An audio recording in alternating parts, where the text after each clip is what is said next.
말씀은 사도행전 9장 26절에서 31절까지 말씀입니다. 사울이 예루살렘에 가서 제자들을 사귀고자 하나 다 두려워하여 그가 제자됨을 믿지 아니하니 바나바가 데리고 사도들에게 가서 그가 길에서 어떻게 주를 보았는지와 주께서 그에게 말씀하신 일과 다메섹에서 그가 어떻게 예수의 이름으로 담대히 말하였는지를 전하니라. 사울이 제자들과 함께 있어 예루살렘에 출입하며 또 주 예수의 이름으로 담대히 말하고 헬라파 유대인들과 함께 말하며 변론하니 그 사람들이 죽이려고 힘쓰거늘 형제들이 알고 가이사랴로 데리고 내려가서 다소로 보내니라. 그리하여 온 유대와 갈릴리와 사마리아 교회가 평안하여 든든히 서가고 주를 경외함과 성령의 위로로 진행하여 수가 더 많아지니라. 아멘. 오늘은 든든히 서가는 교회라는 제목으로 말씀을 나누도록 하겠습니다. 여러분들은 하루하루 지내면서 나는 행복하다 이렇게 생각하십니까? 나는 불행하다 이렇게 생각하십니까? 나는 행복하다 이렇게 날마다 그런 사람이 없고 날마다 나는 불행하다 날마다 이런 사람이 없어요. 만약에 날마다 행복만 한 사람 또는 날마다 불행만 한 사람, 그것은 조금 문제가 있습니다. 사람은 행복하기도 하고 불행하기도 해요.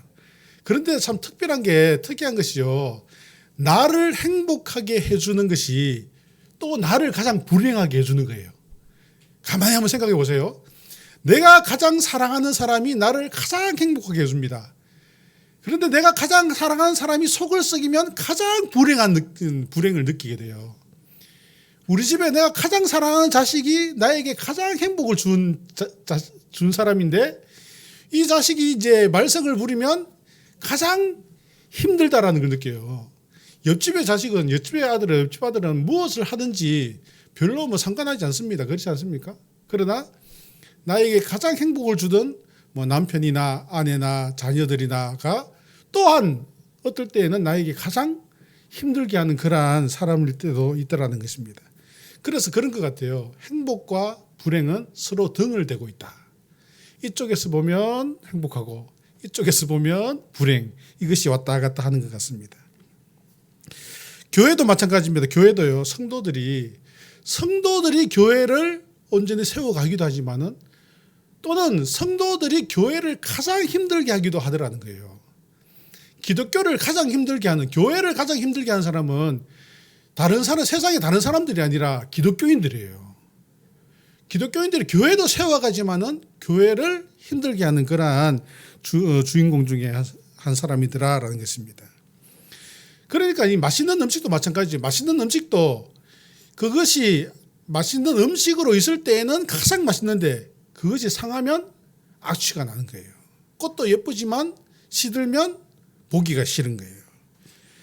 교회가 교회로서의 사명을 잘 감당하면 정말 어마어마한 역사를 일으키지만은 교회가 교회로서의 사명을 감당하지 못하면 이 사회, 교회뿐만 아니라 이 사회까지도 힘들게 하는 그러한 일들이 일어나게 되는 것입니다. 즉 성도가 성도로서의 사명을 감당하면 어마어마한 능력을 발휘하게 되지만은 반대로 성도가 성도로서 살지 못하고 성도가 타락하면 세상보다도 더 타락하게 된다라는 것입니다. 이 초대교회 때 신앙생활을 한다는 것은 참 어려운 일이었습니다. 힘든 일이었어요. 안 그래도 그렇지 않아도 신앙생활하기 힘든데 이 예수 믿는 것을 가장 더 힘들게 만든 사람들이 누구냐면요, 유대인들이었어요. 그러니까 유대인들을 가장 힘들게 만들었다라는 것입니다. 그 중에서도 사울이 있습니다. 이 사울은 예수님 믿기 전에는 어떤 사람이었습니까? 능력은 출중한 사람이었어요. 그러나 예수 믿는다는 사람만 보기만 보면 핍박하는 그러한 사람이었습니다. 9장 1절에 보시면 사울이 주의 제자들에게 대하여 여전히 위협과 살기가 등등하여 대제사장에게 가서 담메색 여러 회당에 갈 공문을 청하니 이는 만일 그 도를 따르는 사람을 만나면 남녀를 막론하고 결박하여 예루살렘으로 잡아오려 함이라. 이 예수 믿는 사람을 예루살렘으로 잡아오려고 다른 지방까지 출장까지 가는 그러한 이 예수 믿는 것을 박해하는데 특별한 열심이 있는 그런 사람이었어요. 마치 그런 것 있잖아요. 우리나라가 이제 해방 이후에 우리나라 사람들을 가장 힘들게 한 것은 다른 나라 사람들이 아니라 바로 이 공산 그 사회주의를 추종하는 사람들. 그래서 이 사람들이 막 살기가 등등하여서 지주나 어떤 이전에 어떤 그 정권의 어떤 그 추종 많은 것을 도움을 준 사람이 있으면 막 찾아가서 잡아서 구속하고 때리고 재산 빼앗고 우리나라 사람들을 가장 힘들게 한 그러한 역사가 있지 않습니까? 사울이 바로 그런 사람이었어요. 다메섹까지 가서 예수 믿는 사람들을 핍박하려고 그렇게 열심히 있는 사람이었는데 다메섹으로 가는 그 길에 다메섹 성 문 앞에서 하늘에서 갑자기 빛이 비치면서 소리가 들렸습니다. 사울아 사울아 네가 어찌하여 나를 핍박하느냐. 그때 사울이 이야기합니다. 주여 누구시니까. 나는 내가 박해하는 예수라. 사울은 이날 이후로 예수님을 만나게 되었고 그리고 이날 이후로 예수님을 믿게 되었고 이날 이후로 사울은 예수를 전가하는 자가 되었어요. 예수를 박해하는 자에서 예수를 전가하는 자로 바뀌게 된 것을 볼 수 있습니다. 오늘 본문 26절에도 보시면 사울이 예루살렘에 가서 제자들을 사귀고자 하나 다 두려워하여 그 제자됨을 믿지 아니하니. 이게 무슨 말이냐면요. 사울이 회심했어요. 이제 예수 믿기로 작정했습니다. 예수님의 증인 되기로 했어요. 박해하는 사람에서 예수 전하는 자가 되기로 했는데 사울은 변했는데 주변 사람들은 그것을 인정하지를 못하는 거예요. 주변 사람들은 그것을 받아들이지를 못하는 것입니다. 그래서 그가 제자됨을 믿지 아니하였다 이렇게 오늘 말씀에 나와 있습니다.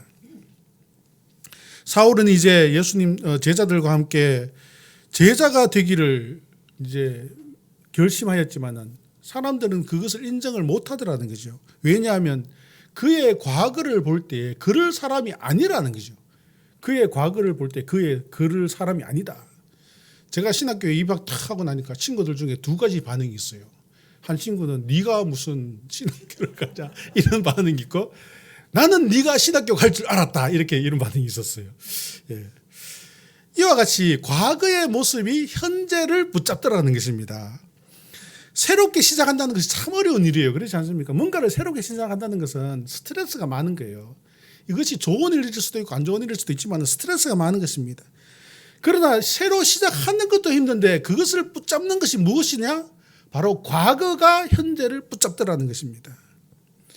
우리 그런 거 많이 보잖아요. 청문회 같은 거 이제 우리나라의 장관이나 어떤 고위직을 세우게 될 때 청문회 하잖아요. 청문회 할 때 보면 그 과거의 모든 일들이 다 드러나잖아요. 다 드러나서 가족사까지 다 드러내서 그냥 그것을 과거의 그 모습들, 그 행적들이 현재를 붙잡잖아요. 그래서 안 된다. 청문을 통해서 이 사람은 장관 될 수 없다. 그러고 그래도 시켜주자. 그러고 그래서 그것 때문에 다투고 싸우고 있는 그런 정치하는 일들을 볼 수 있는데요.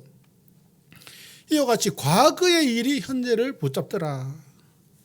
사울도 마찬가지입니다. 과거의 그 행적들을 있었지만은 사울은 지금 변화했지만은 회심했지만은 과거가 현재를 붙잡더라. 그래서 제자들이 그것을 받아들이지 못했던 거예요. 예수 믿는 사람들이 사울이 그런 사람이 아니다라는 거죠. 우리는 회심하고 돌아온 사람을 받아들이고 인정해 주는 것이 필요합니다.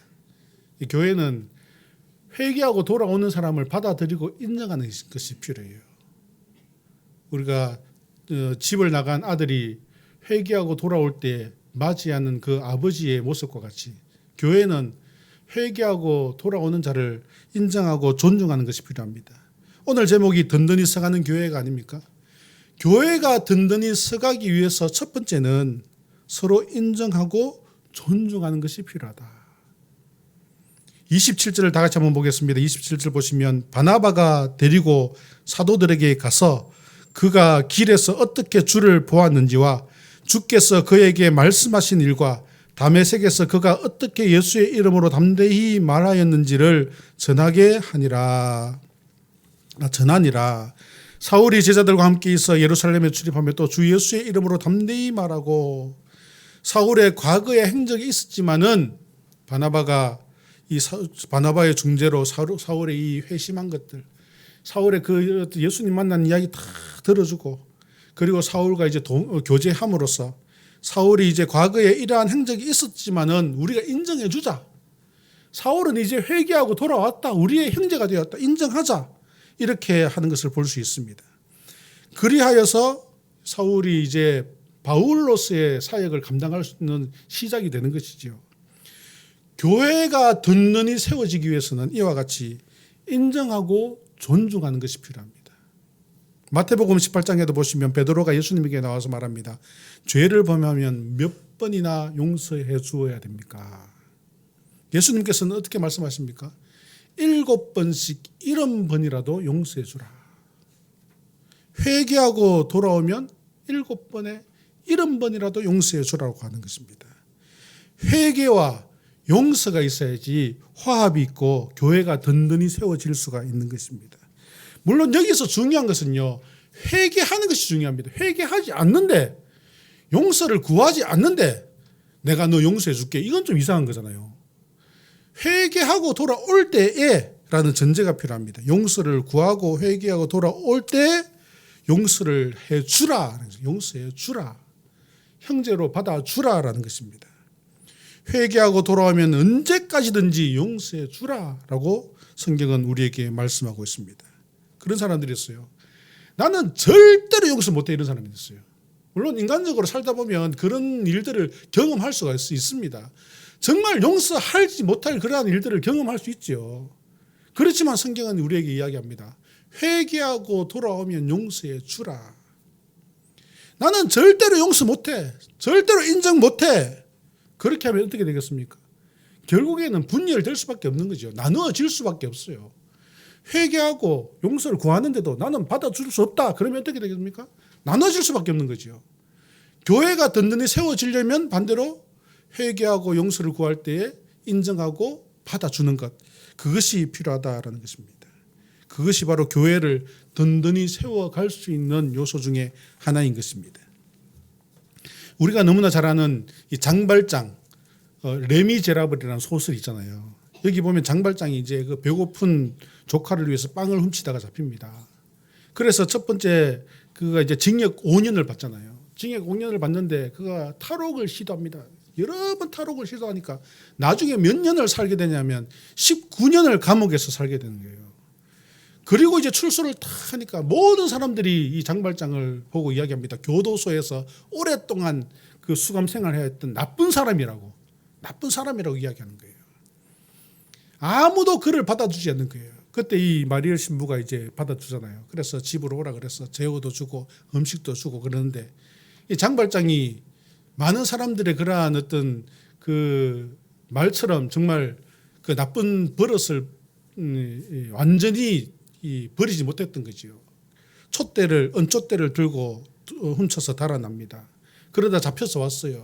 신부가 뭐라 그럽니까? 내가 줬다 그러잖아요. 내가 줬다. 그리고 이제 그것으로 끝난 줄 알았어요. 그것으로 끝난 줄 알았는데 그 소설에 보면 자베르라는 그 경찰이 형사가 끝까지 계속해서 이 장발장을 따라다니면서 괴롭히잖아요. 그러니까 장발장이 나중에 뭐 시장도 되고 공장 사장도 되고 막 하지만은 이 형사가 끝까지 쫓아다니면서 그 과거를 들추고 저 사람은 나쁜 사람이야. 그러니까 어떻게 됩니까? 앞으로 나가지를 못하는 거죠. 앞으로 나가지를 못하고 더 발전해 나가지 못하는 거죠. 우리가 그렇습니다. 사람이 단점이 있고 어떤 과거에 어떤 그러한 부족한 것이 있어도 그것을 계속 파헤치면 어떻게 됩니까? 앞으로 나갈 수가 없어요. 우리는 용서하고 인정하고 받아주는 것이 필요합니다. 물론 용서를 구하고 회개하는 것이 전제로 한다 그랬죠. 이와 같이 용서해주고 받아주고 형제로 인정하고 제자로서 인정할 때 어떻게 됩니까? 사울이 바울이 되어서 세계의 복음 역사에 크게 쓰임받고 지금 우리가 이 자리에서 예배 드릴 수 있는 이 역사가 일어날 수 있도록 한 그러한 사건이 일어나게 되지 않습니까? 한번 미워한다고 해서 끝까지 미워하게 되는 것은 그것은 온전한 성도의 모습이 아니라는 것입니다. 결국 분열밖에 일으키지 않는다라는 것입니다. 내 생각을 바꿔야 됩니다. 내 생각도 바꿔야 돼요. 변화는 내 생각에서부터 시작되어지는 것입니다. 회개와 회심이라는 전제가 있지만은 또한 나도 역시 용서해주고 받아들이려는 준비를 하고 있어야 된다는 것입니다. 그럴 때 교회가 든든히 세워질 수가 있다는 것입니다. 두 번째로 오늘 말씀해 보시면 교회가 든든히 서가는 교회는 핍박과 환난을 이겨내는 교회더라라는 것입니다. 오늘 말씀 중에 31절을 한번 보겠습니다. 31절을 보시면 그리하여 온 유대와 갈릴리와 사마리아와 교회가 평안하여 든든히 서가고 이렇게 나와 있습니다. 교회가 든든히 서가는 교회가 되기를 간절히 소망합니다. 그러나 이것이 우리가 가볍게 볼 수 있는 것이 아니에요. 우리는 교회가 든든히 서가기를 원한다. 이것은 원하는데 이렇게 되기 위해서 우리에게 무엇이 필요하느냐면요. 핍박과 환난을 이겨내는 힘이 있어야 되는 것입니다. 이 당시는 평안한 시대가 아니었어요. 힘든 시대였어요. 예수 믿는다고 핍박당하고 직장에서 쫓겨나고 집에서 쫓겨나는 그런 시대였습니다. 끝이 보이지 않는 고난이 있던 그런 시대였어요. 예루살렘 교회에 너무나 큰 핍박이 몰려오니까 사람들이 다 흩어지면서 지방으로 그래서 갈릴리와 사마리아까지 가서 교회를 세우더라는 거죠. 이 당시에 유대인들이 사마리아를 어떤 곳으로 생각했습니까? 좋은 곳으로 생각 안 했잖아요. 그러나 그곳까지도 가서 교회를 세우더라는 것입니다. 핍박이 결국 흩어지게 만들고 그곳에서 교회가 세워지게 되는 일들을 일으킨 것을 볼 수 있습니다. 여러분들은 예수 믿는 것 때문에 핍박과 고난을 당해본 경험이 있습니까? 당시에는 이러한 핍박과 위협과 고난 가운데에서도 교회가 든든히 세워져가는 그런 모습을 볼 수가 있습니다. 핍박하고 고난 주면 약해질 것 같잖아요. 그러나 교회는 그렇지 않습니다. 교회는 정반대입니다. 교회는 핍박하고 고난이 닥칠수록 더 든든해지는 것을 볼 수 있습니다. 사방으로 흩어졌지만 그것이 흩어지는 것으로 끝난 것이 아니라 각 지역마다 교회를 세우게 되었다라는 것입니다. 우리가 초대교회 성도들 생각하면 참으로 우리의 그 믿음 없음이 생각되어지는 것 같습니다. 우리는 그렇잖아요. 칭찬 듣고 존경받고 뭔가 이렇게 조금이라도 하면 인정받고 그러기 원하잖아요. 그러면 좋아하고 반대로 좀 힘들고 그냥 좀 나에게 어떤 피해가 있을 것 같고 귀찮고 그러면 우리가 거절하고 피해버리고 외면하지 않습니까? 우리 연말이 되고 새해가 될 때 계획 세우고 할 때 보면 이제 쉬겠습니다. 그런 분들이 워낙 많아요. 쉰다 그래놓고 또 쉬지도 않아요. 또 해요. 또 꾸역꾸역 합니다. 예. 그게 이제 또 믿음의 모습이 아니겠습니까? 그렇지만 그런 것이 있어요. 우리가 참 신앙생활을 하면서도 싫은 소리 하고 좀 안 좋은 소리 듣고 이러면 나 이제 절대로 안 해. 뭐 이런 모습이 있는데요. 우리가 좀 싫은 소리도 듣고 좀 어려움도 당하고 내가 정말 바쁘지만 바쁜 가운데서도 시간을 내고 그렇게 할 때 어떻게 된다 그래요? 교회가 든든히 세워져 간다. 오늘 성경은 이렇게 이야기하고 있습니다. 초대교회는 피비린내 나는 그러한 핍박 속에서도 교회를 든든히 세워져 갔던 것을 볼 수 있습니다. 그러한 환난과 핍박 가운데서 예수를 더 사랑했어요. 더 복음을 전파했습니다. 더 모이기를 힘썼고요. 더 서로 사랑하기를 힘썼던 것을 볼 수 있습니다. 사는 것도 비슷한 것 같아요. 사는 것도요. 가정이 좀 힘들고 어려우면 서로 가족 간의 우애가 돈독합니다. 서로 챙겨주고 아껴주고 그런 모습들이 더 있는 것들을 볼 수 있습니다.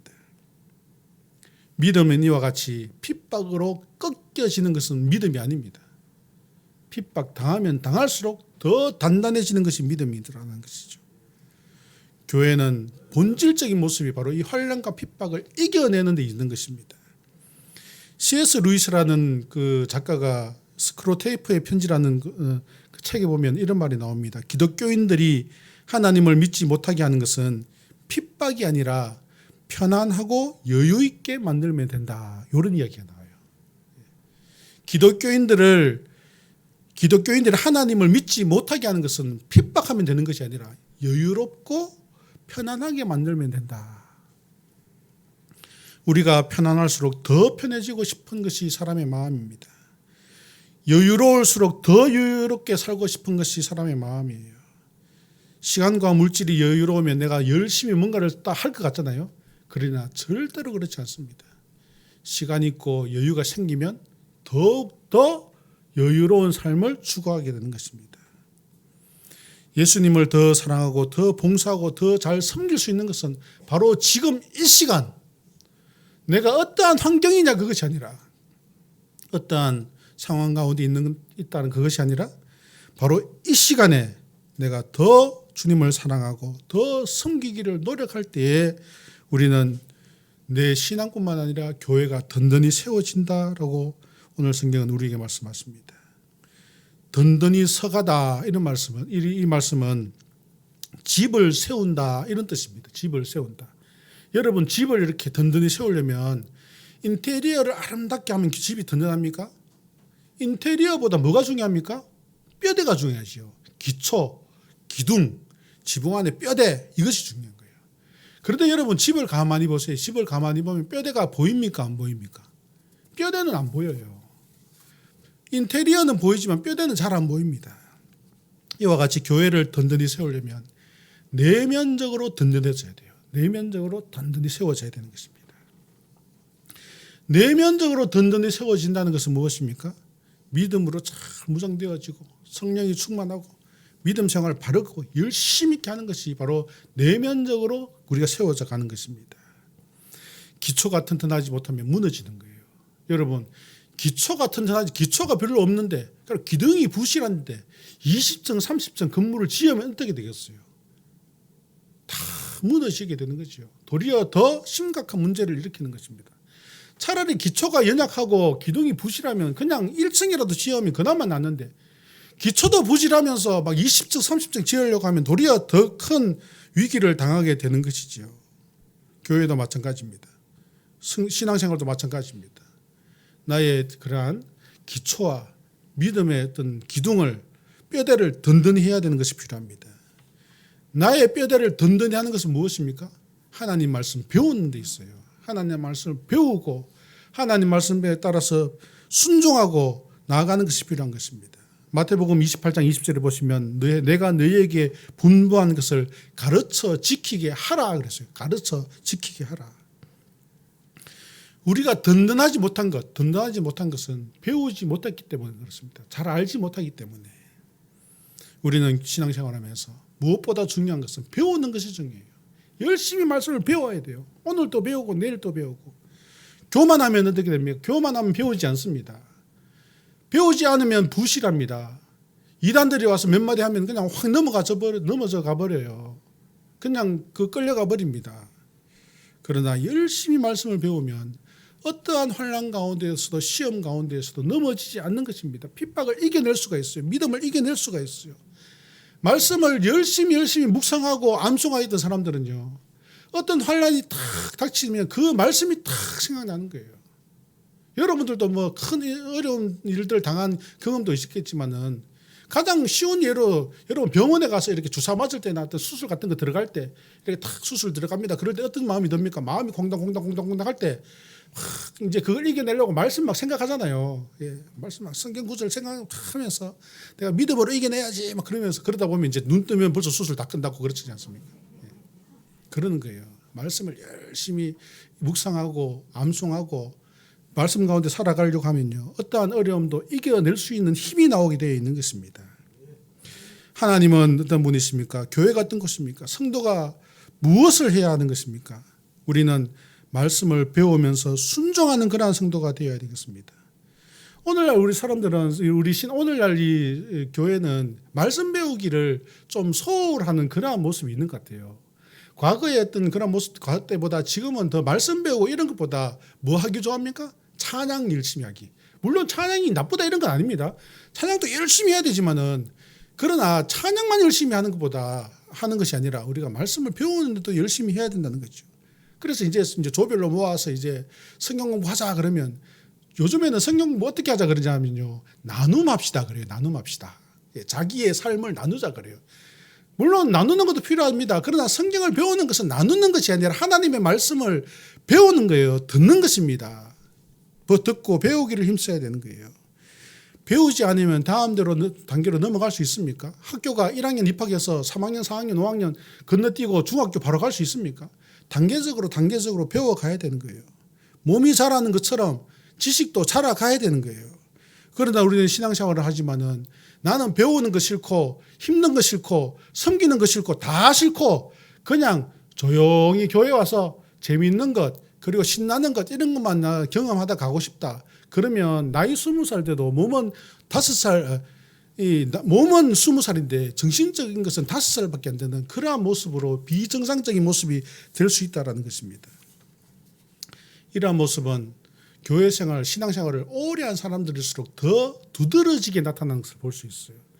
뭐 우리 교회 이야기 아니고 제가 다른 교회에 있을 때 보면요. 다른 교회에 있을 때 보면 성경 공부 이렇게 신청을 받잖아요. 장로님들은 절대로 신청 안 하더라고요. 사실은 더 열심히 배우고 하실 것 같은데 절대로 신청 안 하시더라고요. 다른 교회 보면, 다른 교회에서 보면. 제가 목사가 된 지도 벌써 이제 좀 많이 오래되었는데요. 어떻게 보면요, 평신도 때는 더 열심히 말씀을 듣기를 원했고요. 설교를 들으면서 더 큰 은혜를 받았던 그러한 기억이 있습니다. 목사가 되어서 세월이 지나면 지날수록 점점 교만해져 가는 모습을 볼 수 있어요. 우리가 앞으로도 지금부터 살아가는 모든 인생 가운데에서 겸손한 마음으로 하나님 말씀 배우기를 열심히 하는 자들 되기를 바랍니다. 그것이 기초를 쌓는 것이고 그것이 뼈대를 세우는 것이고 그 위에 우리가 교회가 든든해지는 것입니다. 어떠한 환난과 핍박도 태풍이 몰아쳐도 이겨낼 수 있는 힘이 바로 거기에서 나오는 것입니다.